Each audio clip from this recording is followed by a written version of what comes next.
In this guide, I will share with you step by step how to check in Xiamen Airlines. So guys, all you have to do, go to Google and search for Xiamen Airlines.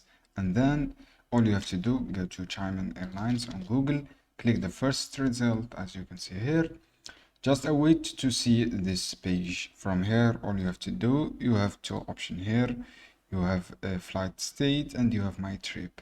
So in this case, guys, all you have to do, go back here and search, click on the check-in option, this one, and then guys go to home page. From the check-in, go to home page.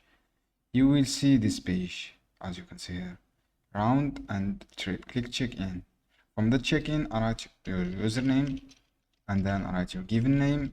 From here, write your ticket number, write your own ticket number.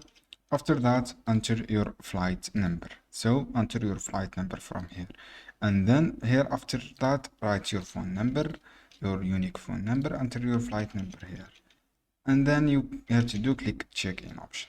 This is how you can do, guys. It is easy steps. I hope this tutorial helpful for you. Don't forget, give me a like and give me share this video for more content, and make sure like the button of notification below.